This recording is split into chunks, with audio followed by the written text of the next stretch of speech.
స్వాధ్యాయ ప్రియులకు జ్ఞానస్వరూపులకు హనిత నమస్కరిస్తూ పత్రిజీ జ్ఞానామృతం 1 బుక్ నుండి బ్రహ్మర్షి పత్రిజీ మనకు ఈరోజు తప్పు పట్టడం అన్నిటికన్నా పెద్ద తప్పు అని చెప్తున్నారు. సో అదేంటో తెలుసుకుని ఆచరిస్తానికి మనందరం ప్రయత్నం చేద్దామంటారా? ప్రపంచంలో రకరకాల మనుషులు ఉన్నారు. మొట్టమొదటిసారిగా మానవ శరీరంలో ప్రవేశించిన వారు ఉన్నారు.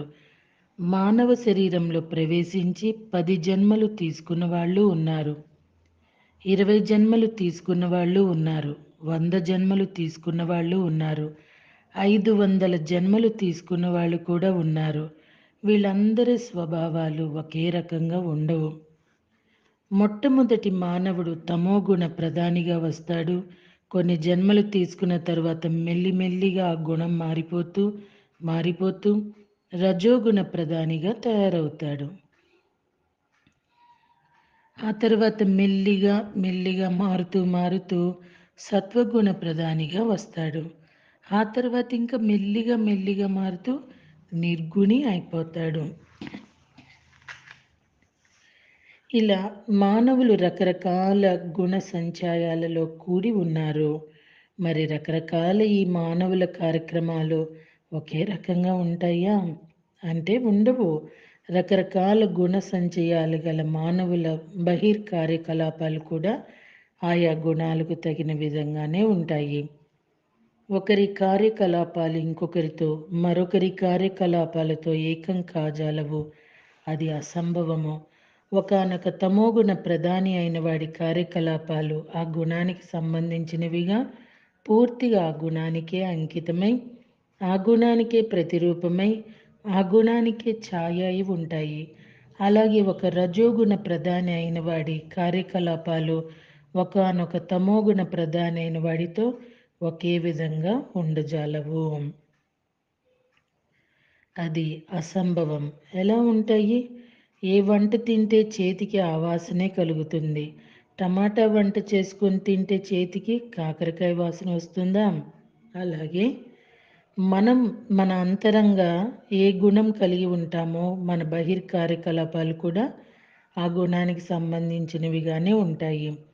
అంతేకాని వేరే గుణానికి సంబంధించినవిగా ఉండవు. అది అసంభవం, అసహజం. అలాగే ఒకానొక రజోగుణ ప్రధాని అయిన వాడి కార్యకలాపాలు ఒకానొక సత్వగుణ ప్రధాని యొక్క కార్యకలాపాలుగా ఉండజాలవు. సత్వగుణ ప్రధాని చక్కటి సంగీతం వింటాడు, చక్కగా భజనలు చేస్తాడు, లేకపోతే చక్కగా ఆటపాటల్లో ఉంటాడు. రజోగుణ ప్రధాని పాలిటిక్స్లో ఉంటాడు, వాడికి అదే కావాలి. ఒకానొక సాత్విక గుణ ప్రధాని యొక్క కార్యకలాపాలు ఒకానొక నిర్గుణి యొక్క కార్యకలాపాల్లాగా ఉండవు. నిర్గుణ ప్రధాని అయిన వాడు ఎప్పుడూ ధ్యానం చేస్తూ ఉంటాడు, ధ్యానం గురించే మాట్లాడుతూ ఉంటాడు. కేవలం సత్వగుణ ప్రధానమైన కార్యకలాపాల్లో, సంగీతంలో, భజనలో, ఆటపాటల్లో, ఫైన్ ఆర్ట్స్లో నిర్గుణ ప్రధానులు అయిన వారు అధికంగా ఉండరు.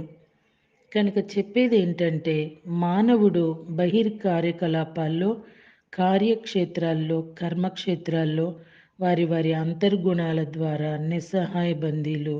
వారి అంతర్గుణాలు ఎలా ఉంటాయో వారి బహిర్కార్యాలు కూడా అచ్చుగా పోతపోసినట్లుగా అలాగే ఉంటాయి. Your deeds are natural shadows of your గున్స్. మీ కార్యకలాపాలు మీ స్వధర్మం యొక్క మోసపోసిన పరిచాయలు. మీ అంతర్గుణం ఒక రకంగాను బహిర్కార్యం ఒక రకంగాను ఉండటం అసంభవం. ఈ గుణం అనేది అంత త్వరగా మారుతుందా అంటే మారదు, ఎంతో మెల్లిగా మారుతూ ఉంటుంది. కనుక ఎవరి కార్యకలాపాలను కూడా నిందించడానికి ఎంత మాత్రం అర్హత లేని వాళ్ళం మనం. ఎందుకంటే చిన్న పాప లాంటి ఆత్మ అలానే నడుస్తుంది. కొన్ని జన్మలే ఎత్తారు, 50 జన్మలు ఎత్తలేదు, అంచేత అలానే ఉంటారు.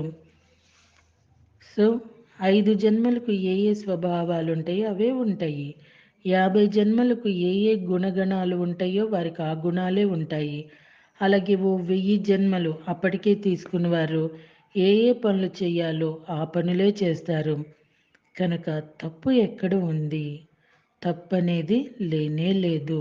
తప్పు పట్టడం అనేదే అన్నిటికన్నా పెద్ద తప్పు. కనుక ప్రతి మానవుడు కొన్ని జన్మల్లో తమోగుణిగా పుట్టాల్సిందే. మరికొన్ని జన్మలు రజోగుణ పరంగా ఉండాల్సిందే. మరికొన్ని జన్మలు సత్వగుణంగా ఉండవలసిందే. చివరిగా నిర్గుణంగా అయి తీరుతాడు. కనుక ఎవరిని తప్పు పట్టవలసిన పని లేదు. జేజే నాట్ అన్నాడు జీసస్ క్రైస్ట్. ఒకానొక వేశ్యను అందరూ రాళ్లతో కొట్టబోతుంటే మీలో తప్పు చేయని వాళ్ళెవరో వాళ్ళు మాత్రమే రాళ్లతో కొట్టండి అన్నాడు. అప్పుడు అందరూ వాళ్ళ వాళ్ళ రాళ్ళు కింద పడేశారు. ఎవరి స్థాయిల్లో వాళ్ళు తప్పులు చేస్తూనే ఉంటారు. మరి ఒప్పులు కూడా చేస్తూ ఉంటారు. కనుక ఎవరిని తప్పులు పట్టే సమర్థత లేని వాళ్ళం మనం. అలాగే ఎవరి చేష్టలను కూడా నిందించకూడదు. ఎవరి చేష్టలను నిందించే అర్హత లేని వాళ్ళమే అందరము. ఈ లోకంలోనే కాదు, ఈ లోకంలో అయినా సరే.